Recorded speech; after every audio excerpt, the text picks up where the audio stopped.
What is going on, my fellow Shadow Walkers? Last week we went over a bunch of space stuff.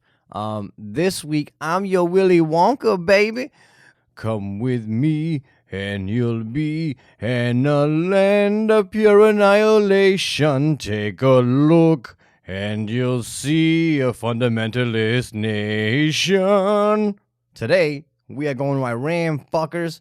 We're going to take a look at Iran, or Iran, the one that we know today, and we'll also take a look at how Iran, it ran so far away from the Persian name. This is a story that's full of war, betrayal, national interest, murder, and the overthrowing of a nation multiple fucking times, all right?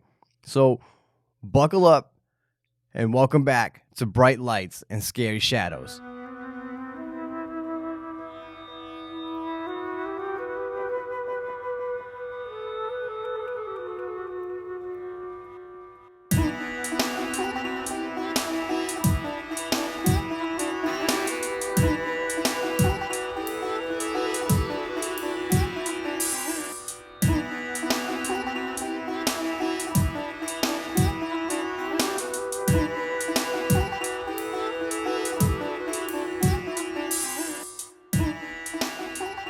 Today, Iran is what we would call a shit show. Not only because of the crazy shit that's going on right now, but just because of overall its fundamentalist religious values that seem to overpower it. And it's just always been a giant fucking mess out there, you know?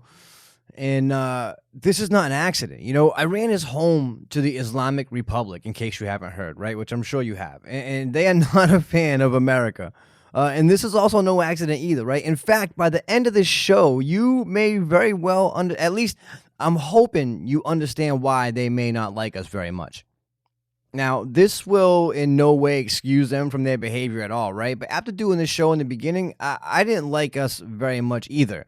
That led to the show getting shelved. Now I have in no way changed my opinion of our actions. And I'm going to try to hold back some of my more radical, outrageous behavior. Because otherwise, I'll hold fucking church. And then I'll be in trouble all over again. Now, to understand how Iran became the hostile entity that we currently know, we need to look at how it became this way, right? More importantly, though, we're going to learn why after we look at the how, right? So let's take a run back to 1979, okay? Civil unrest has reached its tipping point, and all over Iran, people are calling for the return of the Ayatollah Khomeini. Riots and fighting are running the streets red, fueled by tapes being made and circulated by the Ayatollah while he's in exile out in France. And it's very much in the same way that Bin Laden spread the way that the Bin Laden propaganda was propagated.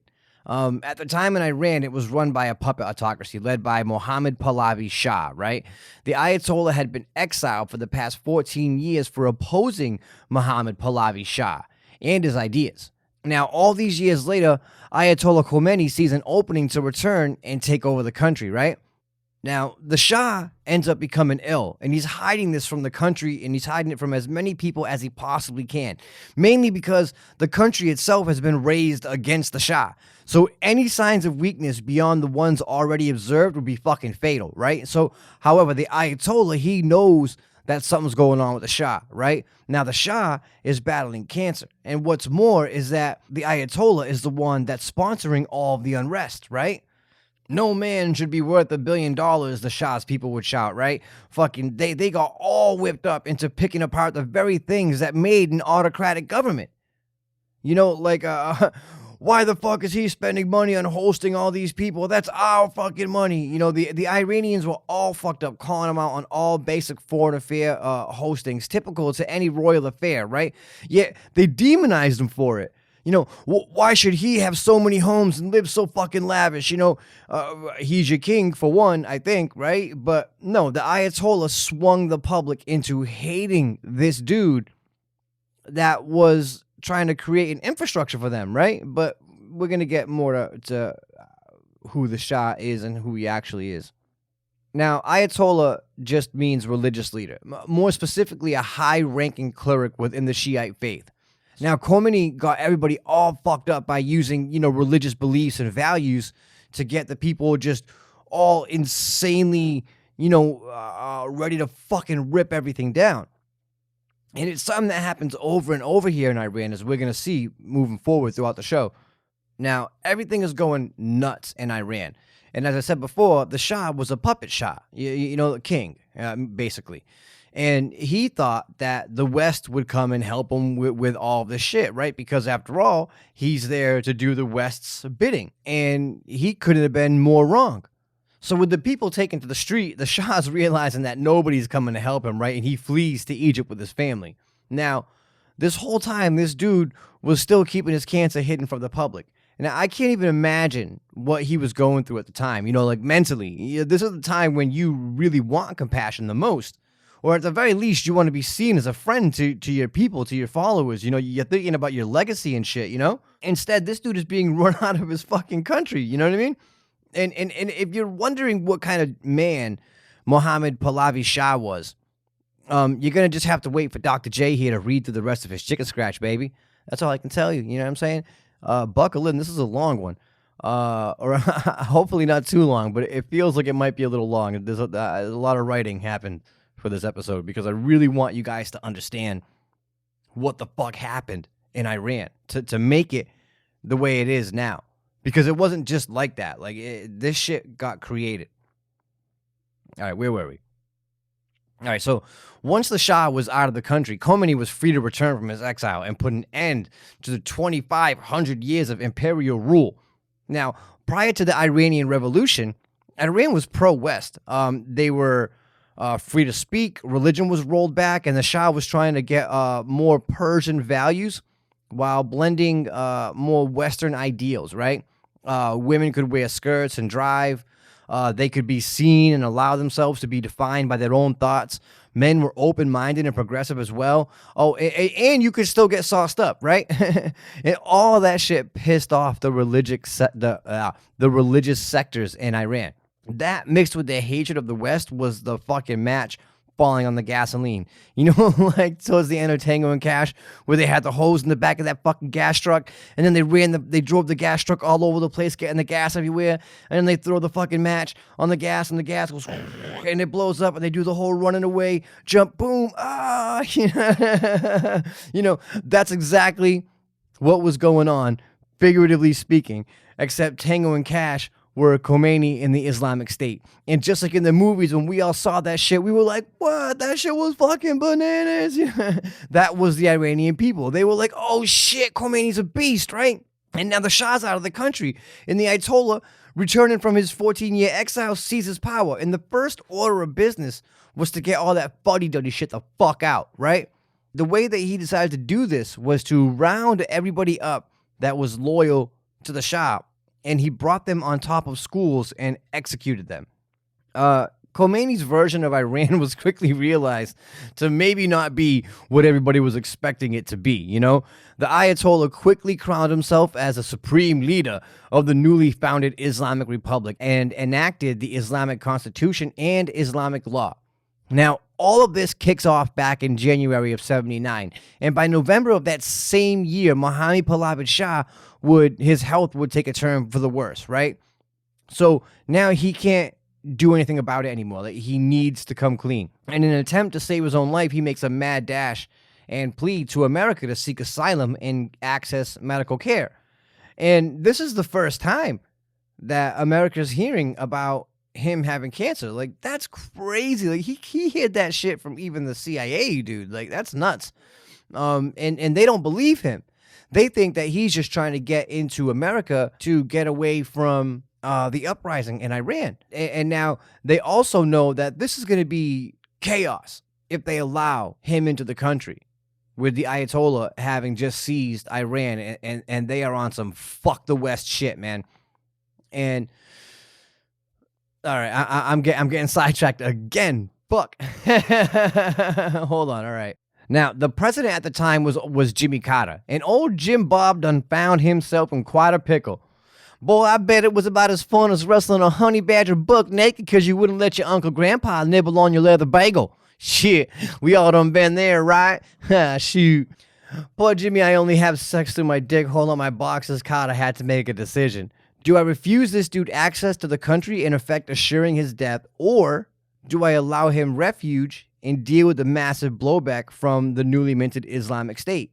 You know, poor old Jimmy C knew that once he let Pahlavi in, that the Iranians were going to go fucking start taking hostages and fucking shit up, you know? And they would react like this because he's been hiding his illness from the Islamic State, from everybody. And they were never going to believe that he was just going there for medical help. Instead, they would and did view it as an act of allegiance between the Shah and the West. So in retaliation, on the 15th anniversary of his exile, Khomeini's students stormed the U.S. Embassy and held all 52 employees hostage. This was a big fucking deal, and you might remember it from history. However, Carter was just such a pussy that they felt that they could do this and get away with it, that Jimmy Dickhole would just roll over. That is until Mr. Horror House on Highway 5 was elected. Reagan wasn't fucking around, and the Ayatollah knew it. Now, I want to say in Carter's defense here that he vehemently opposed allowing the Shah into the States. He even lost his temper over it a few times. You know, it was an undermining campaign by David Rockefeller and Henry Kissinger that led to Carter finally being persuaded. One can only come to the conclusion that these men knew the outcome would lead to a further destabilized region, and that would provide heightened tensions in foreign relations, and that would allow them to increase, or at the very least, maintain their military presence in the area. One can only come to the conclusion that these men knew the outcome would lead to a further destabilized region and provide heightened tensions in foreign relations, which in all cases benefit their goals, as we're going to go into later, right? Now, the hostage crisis lasted 444 goddamn days. That's 1 year, 2 months, and 2 weeks. And it effectively spared Carter from having to fucking deal with it. The Shah would also end up returning to Egypt and dying before all this shit would end, right? But by now, though, things had already totally changed anyway. There was no going back. This shit was fucking kicked off. Now, America decided to throw a rock at Iran. And what I mean by that is the American-backed Iraqis, led by none other than Saddam Hussein Obama. I mean Saddam Hussein. Saddam fancied himself to be a gangster, and he loved all the American gangster movies as well.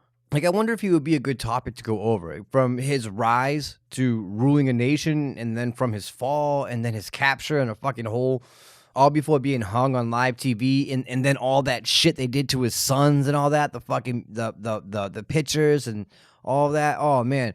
I don't know, maybe. All right, fucking shit. I need like somebody just to like stand behind me and poke me in the head with a stick every time I get off track. We just might do that one though. But all right, back to the topic. Once Iraq invaded Iran under Reagan's new regime, Iran immediately began negotiations with the U.S. for the release of the hostages. And this pretty much cemented things in Iran, because now with Saddam running rampant, Iran was at war with Iraq.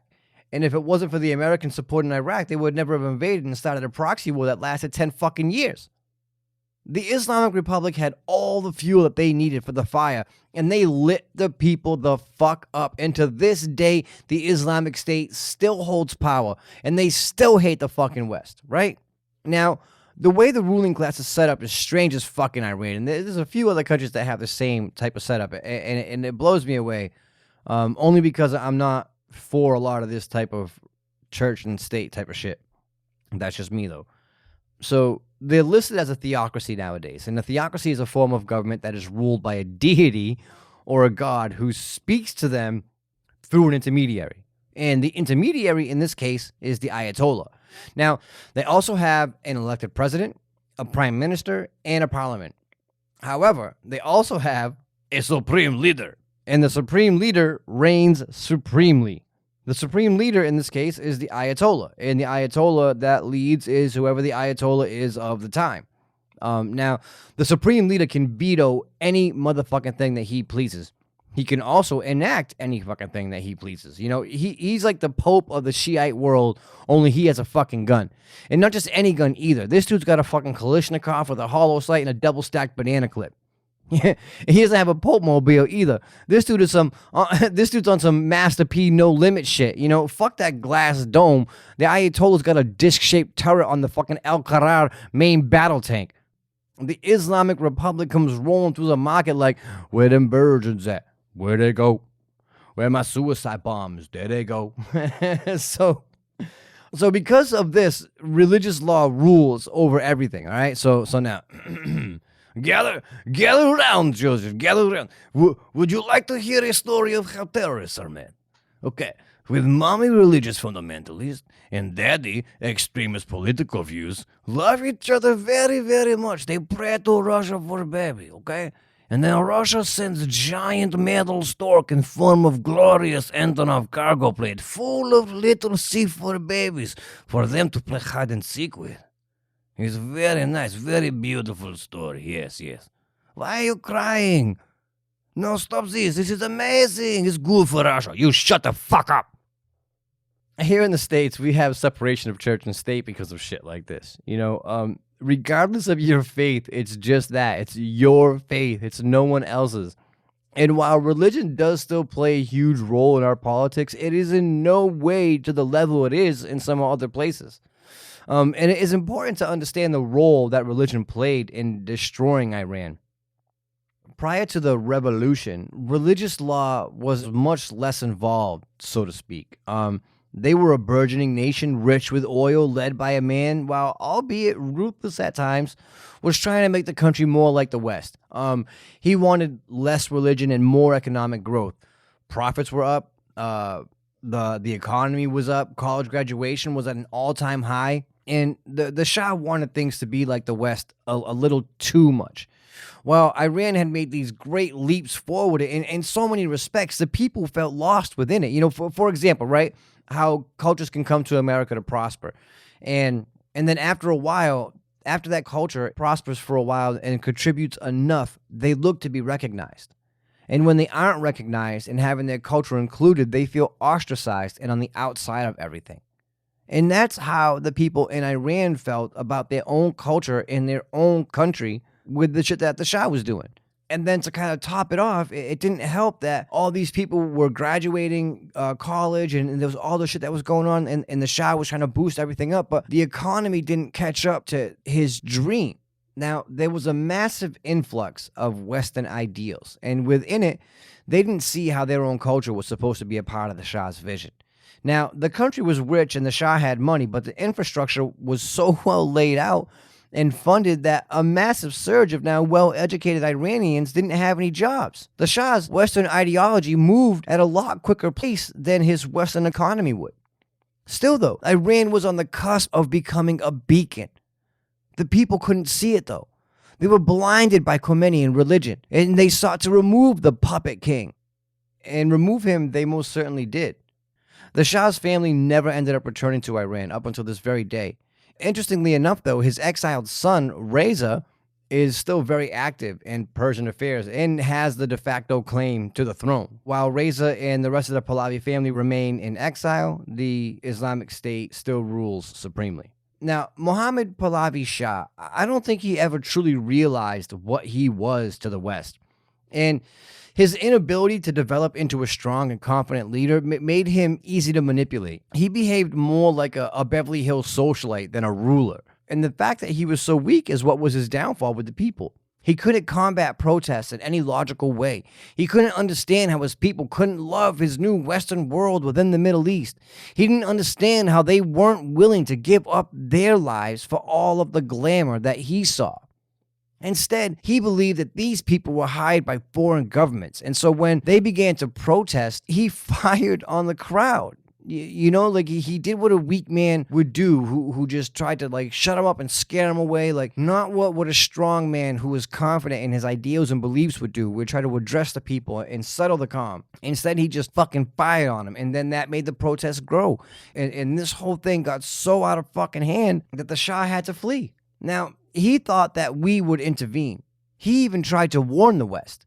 He has a video interview from way back where he sat angry and frustrated. It's probably the most confident and able, but sadly it was at the end of his life when he finally got the sack to fucking behave that way. And when you watch the video, you can see him sitting there angry and frustrated, and you could see a man that knew that his time was over, that his ship had sunk. And he sat there and he warned the world. And he would say things like, I wonder what it would be like if Iran turned its anger towards the West, he said. Can you imagine what it would be like? He would continue. No one ever came to his aid, and they were never going to come to his fucking aid. Instead, the Pahlavi dynasty would end up coming to an end after almost 40 years. From that, the world was gifted a new level of terrorism unlike it had ever fucking seen before. Tensions are at an all-time high with Iran currently, with General Soleimani being eliminated and a host of economic sanctions being placed against Iran. You could cut the fucking tension between us and them with a knife. Now, Iran is a nuclear power country, and they're developing ICBMs under the guise of a nuclear power plant, which is bullshit, and their ICBMs is supposed to be part of their international space program, which is fucking bullshit too. And all of it is just to be able to threaten the Western world or to actually attack the Western world. I think there's a video where one of them said, like, the second we get nukes, we're going to attack you guys or something like that. I'm not getting it right, I know. But I remember they made a direct threat right after something, and they were flat out like, fucking let us get nukes, your ass is ours. And they're well on their way to being able to do this. I cannot imagine a world where I would want to see people that will literally blow themselves the fuck up for a promise of 77 unshaved and inexperienced virgins. You want those assholes to be able to destroy an entire city or fucking country at the push of a button? You know, I don't think Iranians or Persians are fanatical assholes either. I think that the religious fanatics that drive their country are. And they tend to get their people so fired up with the promise of all this shit after your death that none of us fucking know for a fact if it even exists. And so none of us know what exists beyond, you know?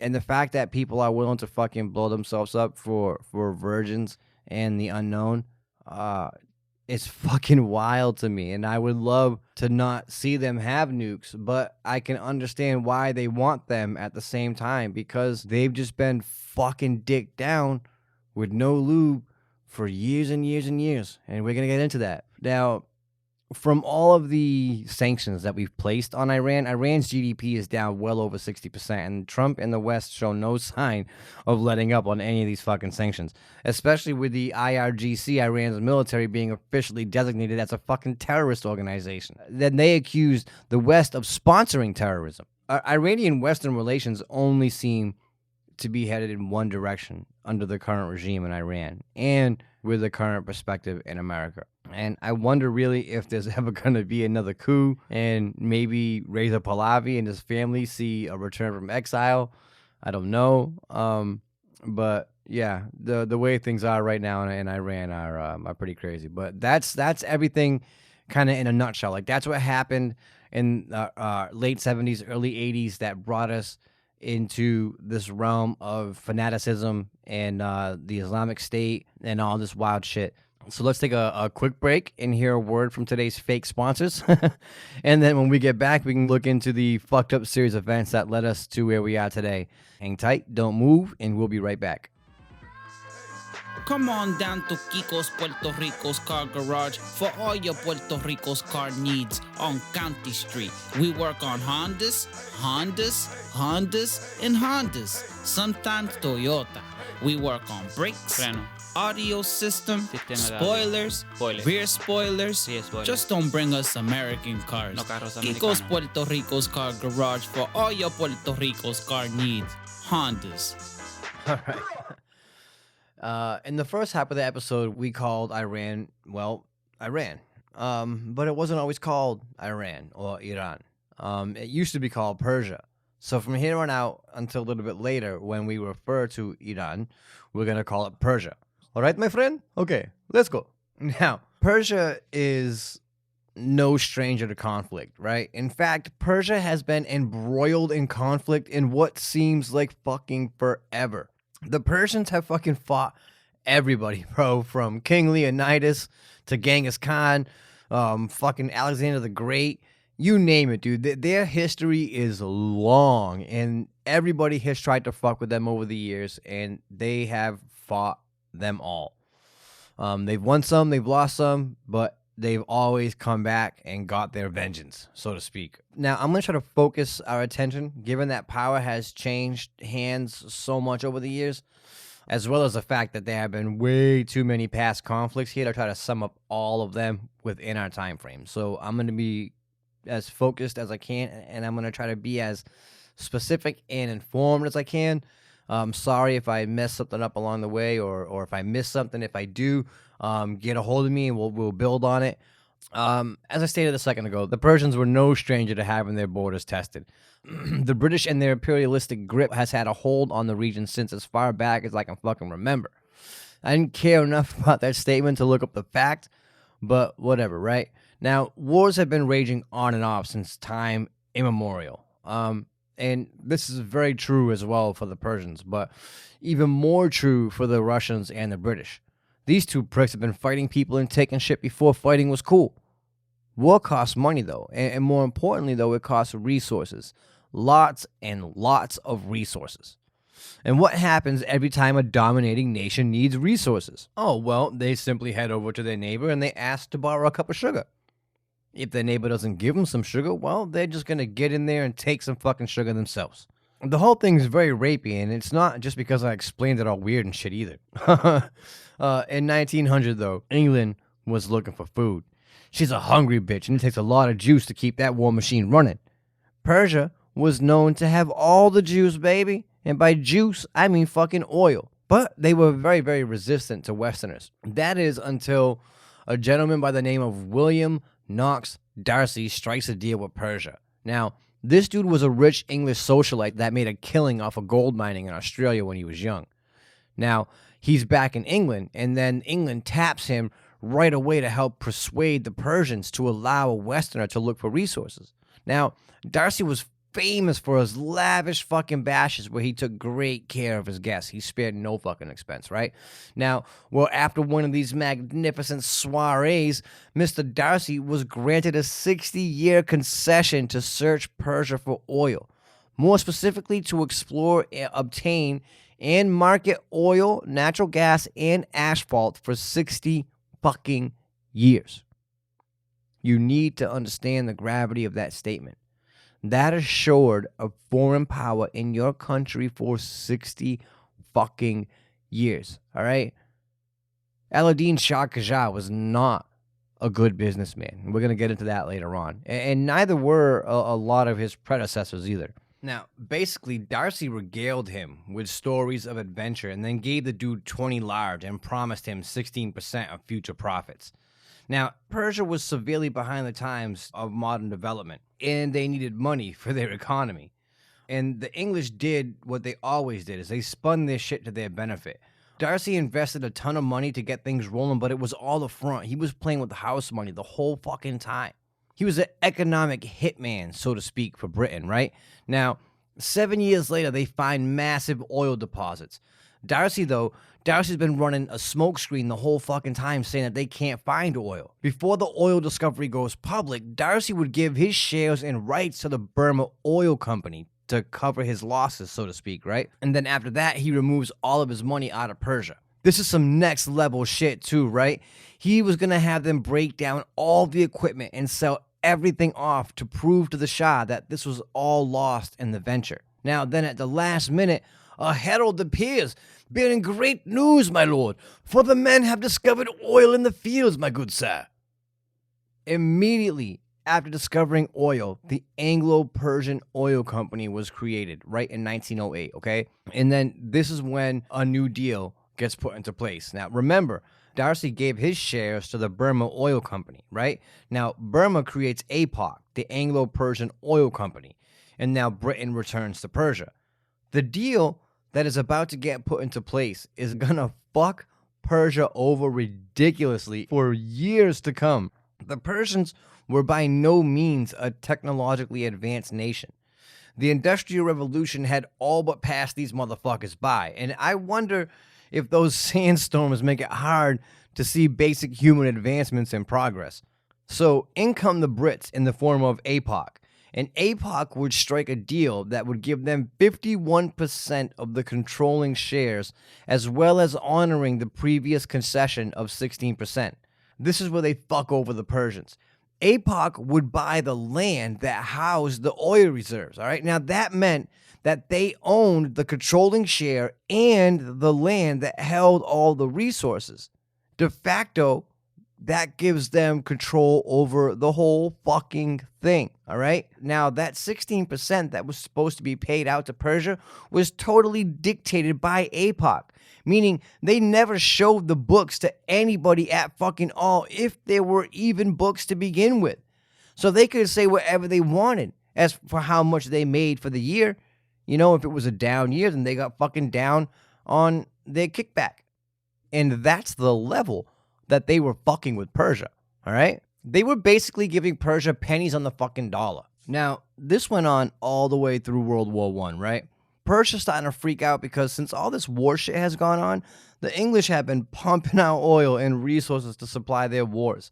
And to make matters worse, the Soviets were now in the area. Like, their border was fucking right up to the Soviets' land now. And now they're in the area starting problems for the Persians as well, right? Now, the Persian parliament is fed the fuck up with Alauddin Shah Qajar at this point. He brokered the deal with the British that left them getting raked over the fucking coals. And now the Russians were at the goddamn border starting shit too. This brings us up into the 20s, freshly removed from the Spanish flu and World War I. The people felt as though the current ruler, Ahmed Shah Qajar, was unfit to rule. And this was causing a lot of stress for England since their economy depended on that fucking oil that was in their land. As I said before, they had a long history of just fucking ousting each other left and right. And then, it reminds me of that Futurama episode where they're like all liquid, where they're all water, and they just keep coming and fucking drinking each other. And it's this long list of people, and they're in the hallway, and there's like and the straws coming out, and they're trying to drink fry. Dude, it's just like that. I wonder if that's where they drew from, but I digress. Where the fuck was I?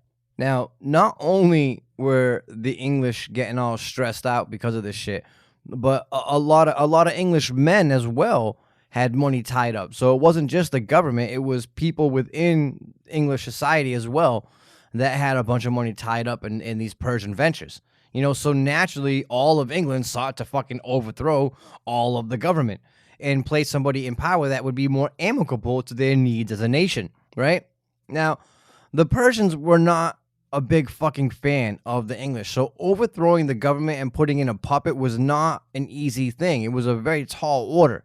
Now, the English could in no way be seen carrying this out.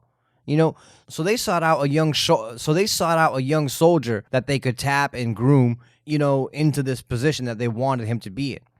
They needed a strong person that had a lot of character, that could control people and was charismatic. And they found their guy in a man named Reza Khan Pahlavi, a young soldier in the Persian army. And then they took Reza and they helped him rise to power by feeding him intel that was pivotal in pushing the Soviets out of the Persian land. Now, Reza would be instrumental, and he had all the characteristics that they needed in a leader, right? He was known as a strong man, and he didn't take any fucking shit, and he could easily whip people into place. Pahlavi struck a deal with the Brits, right? And they accelerate his rise to power. And then when Ahmed Shah Qajar was at a conference in France, he was ousted in a relatively bloodless and super efficient military takeover of Tehran led by Reza. The defeat of the Soviets and the swift takeover propelled Reza Khan from soldier to general to king or Shah, whatever. The Shah means king. After the successful coup d'etat, the parliament was so heavily enamored with Reza that they chose him to go into space with Harrison Ford and teach fucking children how to commit genocide. Right now, Harrison Ford and Persian relations haven't always been the strongest, but hey, the needs of the many outweigh the morality of their project. They needed to kill a giant fucking planet full of space ants. Sorry. So where were we? Yeah, that's right. Shaka Khan Reza Shah Pahlavi is immediately crowned the new king, right? Thus completing the British coup d'etat fucking flawlessly. No one had any idea the British had anything to do with Reza Shah's rise to power. Now, Reza Shah came into power making promises of removing the foreign hold on his nation. And you got to understand here, the Qajar dynasty was so fucked up and got so manipulated by foreign powers that almost all of their infrastructure was in foreign hands, right? Check this shit out, right? The Qajars got caught in the Kansas City shuffle so much that all these basic infrastructure organizations were sold off to cover debts. The fucking police, the banks, the post office, the telegraph service, fucking customs were all given to European countries to cover debts. The Darcy concessions were massively unpopular too, as you could imagine. And so here comes Reza Shah, the strong man that fought the Soviets back, that put the English in their place, or so they fucking think. And now Reza does his thing. He takes back the infrastructure and he starts to fight for new deals within the Darcy concession. The one thing I think Reza could see was that his people were being used by the rest of the world. They were so far behind, and even simple things like basic infrastructure and public sewage, roads, electricity, all these things he knew would help lift his people up and close the gap between them and the modern world. That was fucking huge. Now, Reza decides to start to make a play to bolster his country. Now Reza decides to start to make a play to bolster his country. He brought the nation together. He got everybody speaking the same language. He started a number of programs, but Reza needed help. And everybody, you got to look at the stuff this guy did. Pull up his name, pull up his wiki.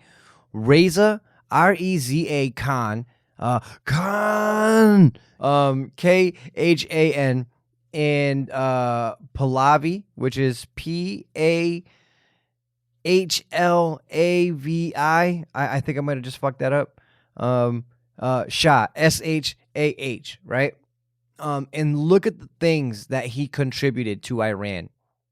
The list is fucking massive, dude. This guy did so much for being a puppet. Now, everybody was against him asking the West for help, and for good reason. The West never had their best interests in mind, right?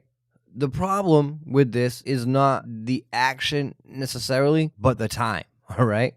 We're in the early 30s now, and the Nazis are preparing to take over the world. The Axis powers had already formed by this point, and the war had all but fucking started. And instead of reaching out to the Allies, he reached out to the Axis countries. And the Germans and the Italians are the ones that ended up offering assistance. So did the French and a few other European countries as well, but the big problem here was the Germans and the Italians. Obviously, right? And for good reason. Churchill long accused the Germans in Persia of being spies, and I'm very fucking sure that a number of them were. As we went over in the first episode, the Nazi spy network was ginormous. So I am sure there were spies involved here as well. Like, I can almost guarantee that shit. Without even knowing anything about it, I can almost guarantee that shit, The oil reserves that laid in wait underneath Persia would benefit the Germans immensely in their upcoming plans. And so I'm sure that was a big reason for why Hitler wanted to help them. What Reza does next is gonna blow your fucking mind, all right? The year is 1935, and Reza is fed the fuck up with the West, all right? When you think about the context of how a language-based society is gonna react to what he does, it'll blow your mind, right? Now, Reza Shah said to the world that his land would no longer be called Persia. From then on, it would be called Iran. Now, this might not seem like a big deal until you look at what the word actually means. The word dates back to ancient times, and it refers to the Indo-Aryan people, right? Now, the word Iran actually means land of the Aryans, okay? So the Shah's reason for doing this, too, went up Churchill's ass sideways, all right? Are you ready for this shit? The new name was to signify a change for the Iranian people. No longer would Iran be controlled by foreign nations. Persia was the name given to the people of these lands by the West, and Iran would fall victim to Western imperialism no more. Can you imagine what this was like to hear if you were Churchill in the Bank of England? This dude just said, fuck every last one of you. And then he named his whole country after the fucking Nazis. Then bang, World War II hits, right? And the whole time, Churchill's still accusing them of enabling the Nazis. And Reza's like, my friend, no, this is just my friend. He's Ian Spion. He's not a spy, my friend. Look, my friend, look. He's holding books, my friend. And Churchill just kind of like fucking, harumph. And the war raged on, right? And the whole time, Churchill keeps demanding that Reza expel the spies. And every time Reza refuses. And the reason that he refuses is because this would damage the ongoing developmental projects that they had. Now let's bump up forward a little bit to 1941, right? Oil is at a high commodity, and Germany is starving for resources. And they're in the middle of Operation Barbarossa, which was, an ill-fated attempt at sacking the USSR. The Allies know this as well. More specifically, the British and the Soviets know this because it directly impacts both of their national interests at the time and moving forward, right? So these two decide to rush Iran and occupy the area to protect the Trans-Iranian railways and the oil fields, right? Or at least so they say. Now, in the same fashion as Reza, Churchill was spinning the yarn right back. Reza's like, hey, my friend, what the fuck? Are you invading me? And Churchill's like, oh, hey, no. And then Reza's like, well, what the fuck is he doing here then? and then Stalin comes stumbling out, and Reza's again, he's like, are you fucking invading me? And Stalin's like, what? No, my friend, no, we are just here to protect you as neutral party, right? And what Reza didn't know was that fat brandy-soaked chicken hawk cut a deal with that Marxist genocidal psychopath.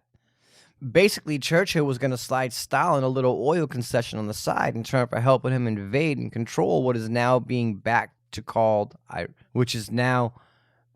being called Iran. I caught myself there. That sounded really fucked up in my head. Where are we? I can't find my fucking place. Oh, there it is. I got it. All right. So Reza had put on his best shit kicker boots before the war, and he never took them off the entire fucking time, right? And that fucked him in the end. Now, the only thing I can think of was that he must have been wooed by the Nazis with all their tales of far-off planets and all that talk about how the Aryans and shit came from Reza's land, that all of it got him pretty fluffed up, to say the least, and it would be his undoing. Now, while they had the area military occupied, Churchill had the Shah drummed out for being a Nazi sympathizer, and he was exiled. Now, with Reza gone and exiled, Churchill successfully managed another fucking coup d'etat. Now, the plan moving forward was to implement the Shah's 22-year-old son. Reza Shah's son was who we started the show talking about. And now you're going to see how things all get dicey between U.S. and Iran coming up, all right? Now, up until this point, Iran and/or Persia didn't have a single fucking thought about the U.S. Even if they did, it was probably something fucking magical because the entire world was looking at us like superheroes back then, right? Or at least that's what they tell us. But I'm getting ahead of myself though, right? So the plan was to implement Reza Shah's son, Mohammad Reza Pahlavi, moving forward, right? So Mohammad was only 22 and he was nothing like his old man. And furthermore, the kid wanted fuck all to do with the throne. They had to repeatedly try to convince him to do it. Finally, he agrees to go through with it, right? And Churchill for the win again, swoosh, right, bang. Now they control the oil, the land on top of the oil, and the ruler of the country, the land is fucking in. And the young king was weak. He lacked confidence. And honestly, it was that same shit that plagued him all the way up until the end of his reign. He had some good stuff, though. If only he had some character. But again, I'm getting ahead of myself.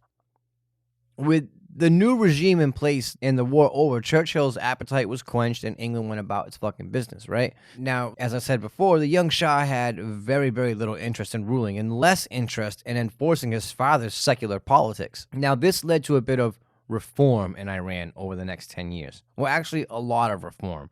The government became way more democratic and the people gained way more freedom.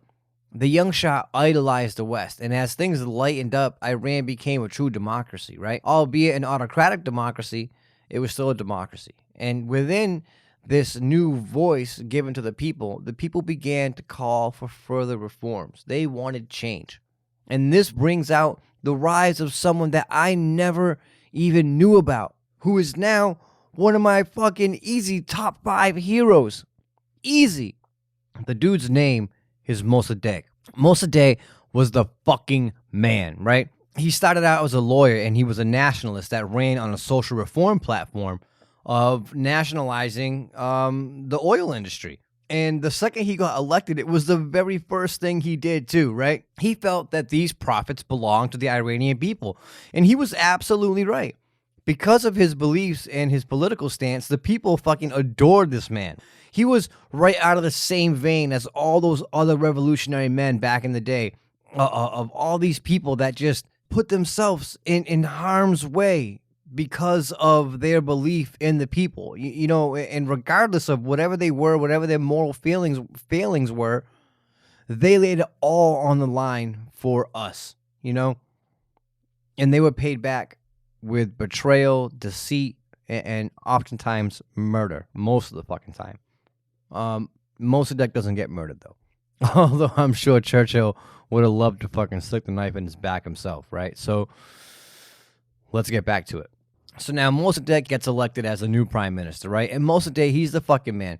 Now, Mossadegh made his first move to get profits back from oil relatively quick. And then after nationalizing oil in the name of Iran, he approaches AIPAC with a new deal. Now, remember, AIPAC, the Anglo-Persian Oil Company, they changed their name after Persia became Iran into the Anglo-Iranian Oil Company. And this company is still around today, only they're known as BP, or British Petroleum. So Mossadegh goes to the AIOC with a new deal. Mind you, Mossadegh is a very smart man. Before he even went to the AIOC, he did his research to try to find the most favorable deal that would most likely get the British to bite.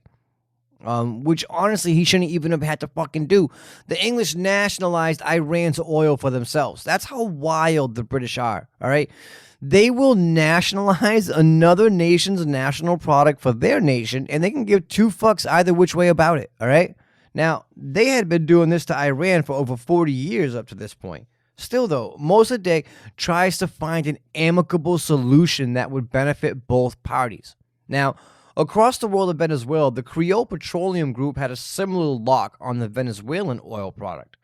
That is until a man named Romulo Gallegos struck a famous deal with Creole Petroleum called the 50-50 deal.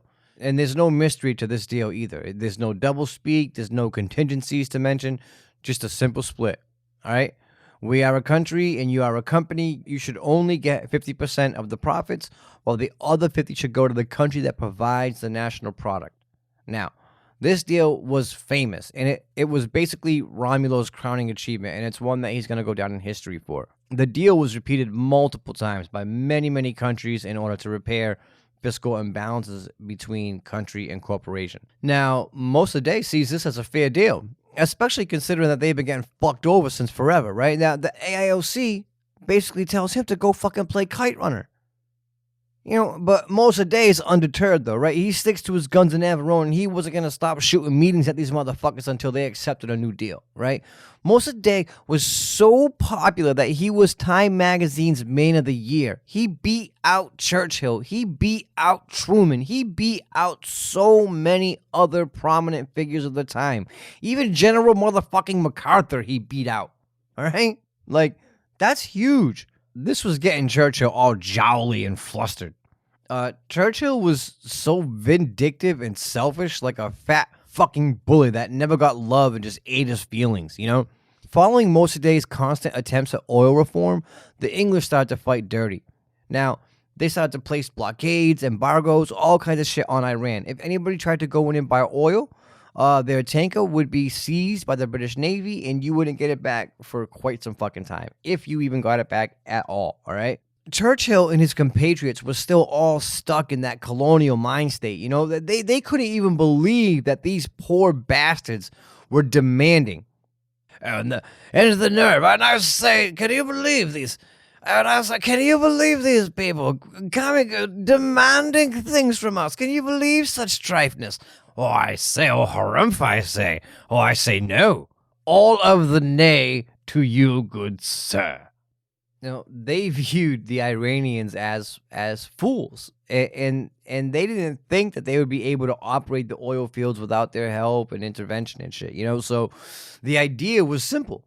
And it was verbally expressed. Once they needed money, they would come crawling back to them on their bellies, begging for help. That's what they thought was going to happen. Like, that's so fucked up. Like, in most situations, though, when the big guy underestimates the little guy, things seldomly go the big guy's way. True to form, Churchill underestimates Mossadegh in classic fucking fashion. But Mossadegh ain't nothing to fuck with. None of that shit stopped Iran. Churchill decides to try to get the UN Security Council involved to force Iran to give back the oil fields. And then Mossadegh and his parliament find out about this plot too. I mean, man, you gotta give it to this guy, right? He had his ear to the fucking ground, dude. His finger was deep in that motherfucking pulse, right? And what does this bad man decide to do to counter Churchill, you ask? I'm so glad you asked. Let me tell you what he did. He jumped on a plane and flew to the Security Council meeting in New York. This type of shit was unheard of. Mossadegh gives a passionate speech, and he explains the Iranian plight to the UN, and it wins him public opinion, and the UN refuses to force them to hand the oil back to the British, right? Huge win. Huge win. Next, they take him to the World Court at The Hague, and again, Mossadegh rolls up with his fucking pot. That's why I said that Mossadegh ain't nothing, because it was like Wu-Tang, he came rolling up, his posse rolling behind him, bro, pushing people out of the fucking way, like, Iran's in the house, bitch, we ain't fucking around. It's just so wild, man. I encourage all of you to go and watch all of the shit, read about all the shit. It's so fascinating. Again, Mossadegh defends himself and his country with a passionate speech about imperialism and a country's right to determine their own future, and he was absolutely right, and the way he spoke was in a way that just blew everybody away. Like, it was unheard of. Iran was a poor nation. I mean, they were rich in oil, but they were a poor nation. They didn't have people that could come to you and break shit down like this and open your eyes to their plight. Never before had the UN heard the story from the eyes of the people going through the struggle. They always heard it from the nation in power. They never heard it from the other people, And so he wins again. And they also refuse to force him to give the oil back to the AIOC. Them getting denied sets off a chain of events here that is going to forever change America and Iran. And I know up until this point, the only involvement that we see from America is him coming to America, but that's because America hasn't been dragged into this the way they were dragged into everything else. And Churchill decides to attempt another coup. Now, his plan is to remove Mossadegh by buying off the Iranian parliament. And now Mossadegh catches wind of this shit too, and he loses Aladdin mind, bro. His response to this was to round up all the British diplomats and ship them the fuck out. Churchill's sitting in the embassy showing off his new monocle, and Mossadegh came in like Ari fucking Gold firing people. Get the fuck out. My dude Mossadegh was a beast, dude. He kicked out all those double-dealing, backstabbing British fucks out of his country in one fucking foul sweep, dude. And then next, he takes back the oil fields for real this time. And he tells the AIOC to fucking suck fumes. And this lights the people up. Iran finally belongs to Iran after centuries of foreign meddling, and they're taking to the streets, tearing down business signs from foreign nations and shit. Just absolutely entranced by the overwhelming national pride that they felt at that moment. This was the first time when you could look around Tehran and the only flag you saw was the Iranian flag. It was special. It meant a lot for them. Churchill did not like any of this one fucking bit. It's my oil. I stole it from you fair and square. He decides He's going to go in there with fucking tanks and take the oil fields back by force, right? Now, President Truman gets wind of this shit and he immediately steps in like, bro, what the fuck are you doing? We just fought a goddamn war over shit like this, and now you think you're just going to come over here and fucking invade them? Churchill's like, well, then y'all going to help me overthrow these. Yes, on top of being a pedophiliac motherfucker, he was also incredibly racist. Definitely look up Churchill. If Churchill were alive today, he would not only be associated with Epstein, but he would have personally ordered a hit on that motherfucker. Now, I did not know this about the church until I started digging around, Crazy how far back and how long a lot of this shit has been going on, Fuck, damn, all right, wait, shit, all right. Again, back on track, damn it. Yeah, all right, so Truman tells Chicken Hawk Churchill to go fuck himself, right? Now, England wanted the U.S. to use their newly minted CIA to conduct a coup d'etat against Mossadegh. Truman is floored by this and disgusted by Churchill. Truman believed the CIA should never be used to overthrow a government. Truman created the CIA. It was his baby. There was no way he could see them being used for this. And so he fucking tells Churchill, get the fuck out of here with that bullshit, And Churchill can do nothing else about it besides put a pin in it. And so that's what he does. And after, elections to be specific, Truman liked Mossadegh. They felt that the Iranians deserved to be free. And furthermore, Truman's crew saw Mossadegh as the answer. Everybody else viewed him as an obstacle, but Truman saw him as the answer to the world's issues. And that if they could just work with him and conduct a deal with him, that things would have been much better. But sadly, Truman would not be president for much longer after this. Everything was about to change come 1953 when Dwight D. Eisenhower and that rat fuck Nixon are about to take office. Now, historically, the Democrats always seem to get along much better with the Persians than the Republicans did. And do, right? I mean, look at the difference between Obama and Trump, What's about to happen next has nothing to do with party allegiance, though, as the two men that get it all going were not elected party officials, all right? These men were John Foster Dulles and his brother, Allen Dulles. John was Secretary of State, and his brother, Allen, was head of the CIA. And it was the first time in history that brothers would control both over and covert operations at the same fucking time. This was like perfect for Churchill. Churchill and his people immediately get a hold of the Dulles brothers, right? And they convince the Dulles brothers to convince Eisenhower to overthrow Mossadegh, right? Now, Eisenhower didn't take to this at all either at first. He didn't understand why we should do such a thing. Finally, they told him that if we don't do something, then the communists would.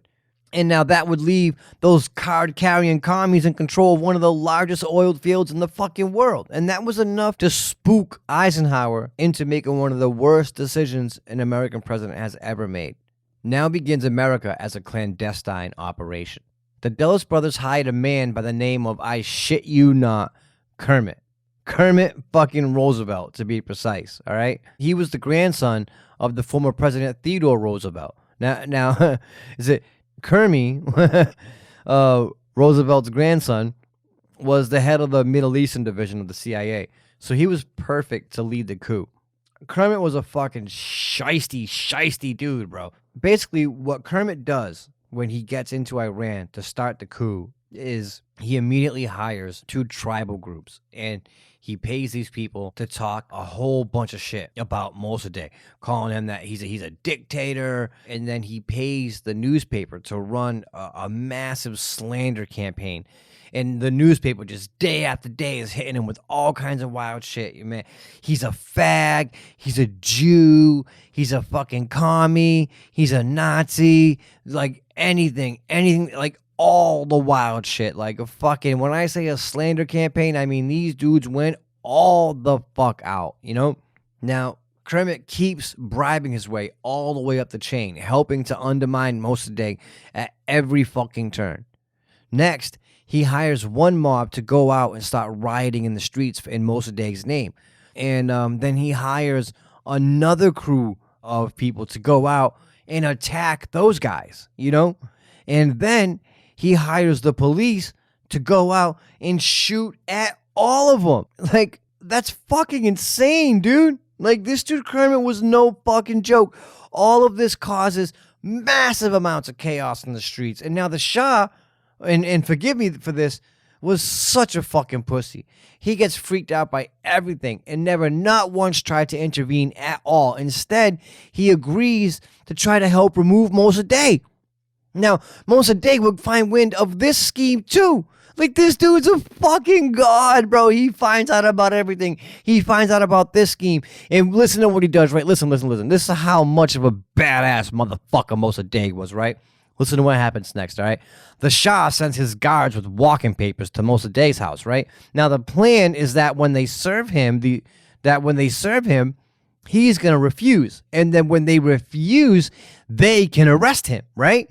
Now, he would refuse the orders because the orders are illegal. And he, a lawyer, fucking knows that. And they know that he knows that, right? The only people that could fire him within their democratic setup was Parliament, And by the time... So by the time the Shah's guards arrive at Mossadegh's house, Mossadegh had way more soldiers there.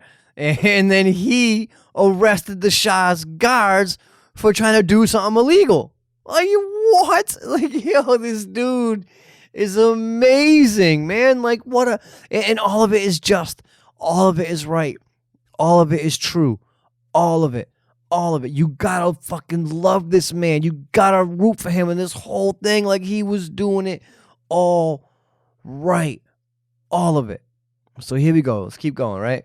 The sissy Shah gets freaked out, right? So now the little puss fucking decides that he's gonna flee the country because he just got busted trying to fucking overthrow democratically elected Mossadegh, who the people fucking loved.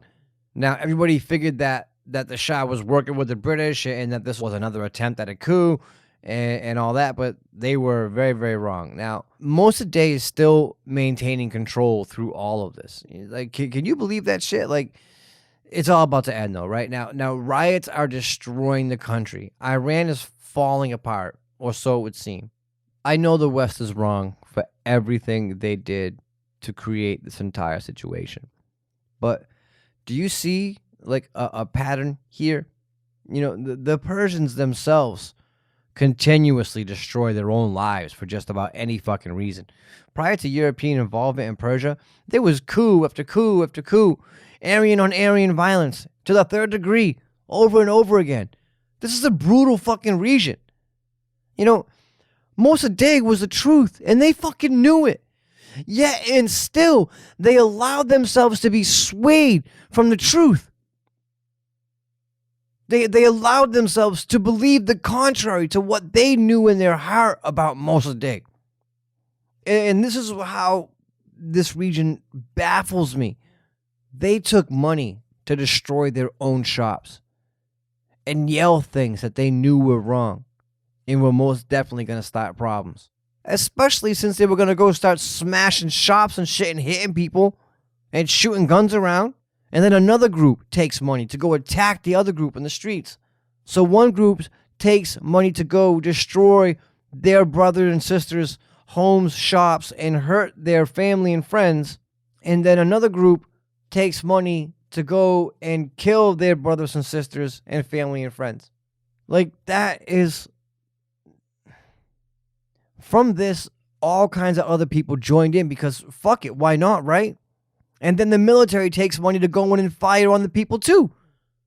Now, I don't think less of Persians at all. In fact, I think very highly of them, especially when you see the epitome of what a Persian person can be in the likeness of Mossadegh. But on the flip side of that, I'm shocked at how violently savage the Middle Eastern people are to each other.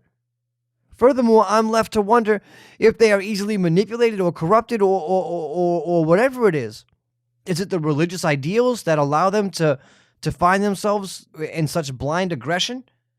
I mean, look, us Americans are easily tricked too, and I don't even think that's up for debate.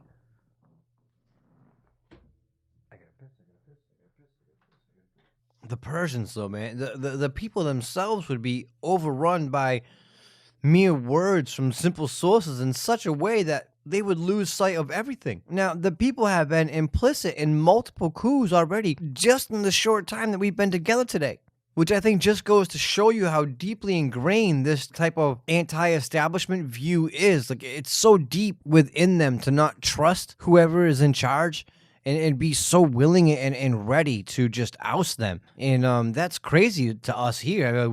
That's not something that we go through. So now, thanks to Kermit Roosevelt, anarchy has taken over, and Iran has taken over Iran. And none of them even truly know what is going on, really, because they're all being paid to go out there, and then everybody else is joining in, and then nobody really knows what's going on anymore because they're all fighting for their lives against each other and then against the man and whatever. It's just a big fucking shit show.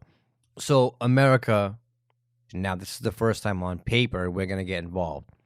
America then calls Mossadegh and they say, hey man, look, if you don't clear these streets and put an end to this chaos, I mean, we're not going to recognize you as the prime minister anymore. You've lost all control, which of course is a trap.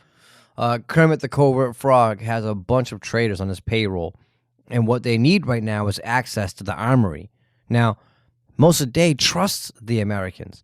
He had a great relationship with Truman in his office. When Mossadegh visited America, he had a fucking amazing time, and he left inspired by the thoughts of freedom and democracy for his people. And this whole fucking time, we were the ones that were ripping his country apart right in front of him, tearing it apart, piece by piece, person by person, brick by fucking brick. We ruined his country, and the whole time he was idolizing us as what, to aspire towards. So finally, America calls again, and they say, look, man, there are Americans there that are going to get hurt, and you need to do something now, which again is a lie, right? So now the traitors that were paid off convinced Mossadegh to enforce martial law, and now that would be the demise of Mossadegh. Once these traitorous pigs got a hold of all the tanks, they went straight to fucking Mossadegh's house to arrest him. Almost 40 fucking tanks for one man. This is like Tiananmen Square, an entire fleet of tanks facing down one man. Only unlike that man from that iconic image who we know nothing about or know whatever happened to. Yeah, I mean, we can only assume he and his family were brutally murdered by the Chinese government. Again, though, all that shit's for the China episode. So listen, right? So these 37 tanks go rolling up to Mossadegh's house. But he had forces there to protect him. But it was only 3 tanks, right? So 3 tanks against 37. An army against a security detail. Mossadegh ends up being able to escape by jumping over the back wall once the firing stopped. And then he ran for his life from there. Please research this man. Research all of this, but please research this man. And then picture this man running for his life. That'd be like picturing a tall, skinny Bernie Sanders on foot at night in Iran running for his fucking life. And that's exactly what Mossadegh was doing. He was running for his fucking life. And it was sad, because this dude gave it all to his country, man. He laid it all out, man. He did everything right. He did it all for them. And now here he is running for his life like a fucking dog in the middle of the night, man. Like, just wicked fucked up. Wicked fucked up. Now, this is where things get even more screwed up, right? Like, as if they could, to replace Mossadegh, they needed somebody, right? And they chose General Zahedi to be the new prime minister. Now, the thing about Zahedi is that this dude was savage beyond belief, and he had been locked up after the invasion of Iran for working with the Nazis. Zahedi was sitting in a fucking room on a chair in boxers, and then in comes the CIA telling him that he's going to go be the new prime minister, and that furthermore, they're going to pay you $5 million just to fucking do it. And that's exactly what they did. Now, the funny thing is that they did this whole fucking pomp and circumstance thing, and they roll him out, and they go to play some music as they're swearing him in, and the DJ puts on the Star Spangled Banner, and the Star Spangled Banner plays while he's being sworn in, which is just fucking so perfectly awesome that would happen. Whether or not it was an accident or not, I don't know. We don't know, but fucking hilarious. Either way, Now Zahedi did exactly what the Ayatollah did in 79. He rounded up everybody that was loyal to the old regime and fucking murdered them all. Every last one of them. Mossadegh had been captured by this point, and now he was being tried at the World Court on a host of bullshit charges, man, a host. And I gotta say, guys, I just watched the speech again just a second ago, and man, I'm all fucked up, dude. Like, I encourage you to watch these speeches so you can know what exactly I'm talking about, This dude was robbed and betrayed and held prisoner and found guilty all by foreign powers. And the only thing he ever did was not succumb to foreign powers.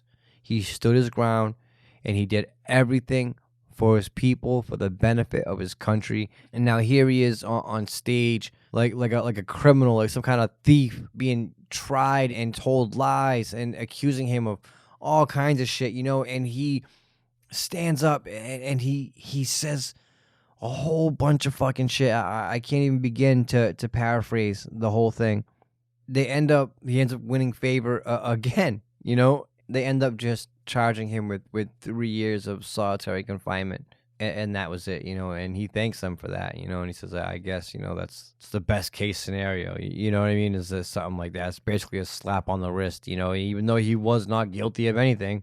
So, and then after this, sadly, he just fades away. After that, he was no longer important, it was Zahedi's regime now and the Shah's. So, and unfortunately, that's the end of Mossadegh's story today. For us, and I wish there was more. I'm sure I could have probably made this whole show just about him, and I would have really enjoyed that too, because he's such a badass. But we got to keep going. Zahedi would end up denationalizing the oil fields, and now he would give 40% of the shares to America, and then they would end up agreeing to that 50-50 deal. With the AIOC, and then the AIOC would now change its name to BP or British Petroleum. Now, the whole thing that I think was wild about them playing the wrong song during his inauguration, so to speak, is that, clearly it was the U.S. that made this happen, and they had no idea. And then it wasn't until the Ayatollah stormed the embassy in 79 that they end up finding a bunch of fucking documents proving that that it was the US the whole fucking time, and that was like such a fucking bad thing, dude. But I digress, right? So now the US controls Iran. The Shah, who had fled, would now return to Iran to be king again. And he was like so delusional that he thought that people loved him so much and they wanted him back. And yes, I knew it. Oh my God. And when in fact it was just simply the Americans putting him back in place. Now what we did to Mossadegh was beyond wrong. But the worst part of this is that the Dulles brothers and Eisenhower found a new way to wage war and topple governments. Something that America would be getting in trouble for numerous times from this point on up until current times. Odds are that any displaced minority group in America, it's because we fucked up their entire world with either a coup or some fucking shit like that, But look this shit up, man. It's devastating. Everything changed for America after this. We ruined a man and a nation for almost the past 70 years. American policy would never be the same again. We would go from being a shining beacon of light to the spook who sat behind the door in 3 fateful weeks. And I hope this helps bring a more tempered mindset from all of us. The next time we're told to hate, whenever anyone is telling you to ruin someone or something, we got to try to look at who stands to benefit and then stick together.